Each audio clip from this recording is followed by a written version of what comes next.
আপনি একটা অচল মানুষ হয়ে এত সুন্দর একটা মেয়ের জীবন নষ্ট করতেছেন। তো লজ্জা করে না ভাই? লোক দেখানো স্ত্রীর টাকায় চলতে আপনার লজ্জা করা উচিত তো ভাই। আপনার স্ত্রী বসের সাথে ঘষাঘষি করে টাকা আর আপনি শুধু নামই সামনে। এগুলোর কোনো সত্যতা আছে? প্রমাণ লাগবে? তাহলে এক কাজ করেন না, বারান্দায় এসে দাঁড়ায় থাকবেন, দেখবেন রাতের বেলা গাড়িতে করে আপনার বউকে কে নামাই দিয়ে যায়।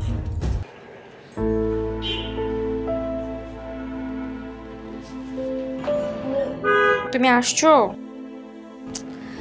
আজকে রাস্তায় এত রোদ, এত জ্যাম, প্রচন্ড টায়ার্ড আমি। তুমি কি আজকে অফিস থেকে বের হয়ে কোনো রেস্টুরেন্টে গিয়েছিলে? হ্যাঁ, তুমি জানলা কি করে? ওই আমার বন্ধু নোমান, ও তোমাকে দেখেছে, ওই বলবো। হ্যাঁ, একটা মিটিংয়ে গিয়েছিলাম। বুঝলাম না, তোমাদের অফিসে তো স্পেস থাকতো, বসের সাথে মিটিং করে আলাদা করে রেস্টুরেন্টে গিয়ে বসতে হলো? আরে বাবা, একটা ক্লায়েন্টের সাথে মিটিং ছিল, এই জন্য গিয়েছিলাম, কিন্তু পরে ক্লায়েন্ট আসতে পারে নাই। ও আচ্ছা, তাই বলো। আচ্ছা ঠিক আছে, তাড়াতাড়ি ফ্রেশ হয়ে আসো, একসাথে খাবো বলে অনেকক্ষণ যাবত অপেক্ষা করছি। ওকে, আমাকে 10টা মিনিট সময় দাও, আমি এক্ষুনি ফ্রেশ হয়ে এক্ষুনি আসছি। আসি, আসি, আসি।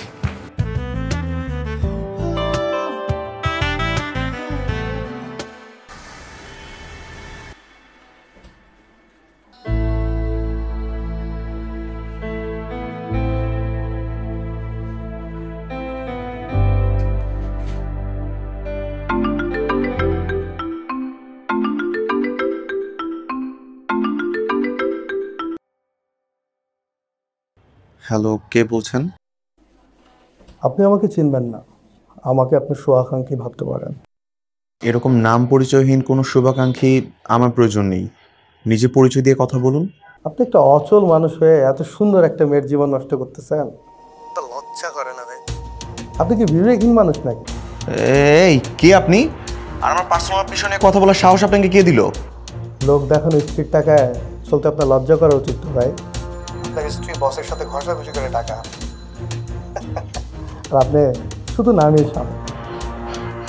হেই শুনুন, একদম আজে বাজে কথা বলবেন না। আজে বাজে কথা বলছি না ভাই। আপনার স্ত্রী কীভাবে টাকা রোজগার করে সেটা কি একবার ভেবে দেখেছেন? সে তার বসের সাথে রং ঢং করে টাকা রোজগার করে আনে, আর সেটাকে আপনি বসে বসে খান। আপনার আর কি বলবো? আপনি যে এই ধরনের কথাবার্তা বলছেন, এগুলোর কোনো সত্যতা আছে? প্রমাণ লাগবে? তাহলে এক কাজ করেন না, বারান্দায় এসে দাঁড়ায় থাকবেন, দেখবেন রাতের বেলা গাড়িতে করে আপনার বউকে কে নামাই দিয়ে যায়। শোনেন, এই ধরনের বউয়ের টাকায় খেয়ে পরে বেঁচে থাকার চেয়ে মরে যাওয়া ভালো। রাখি।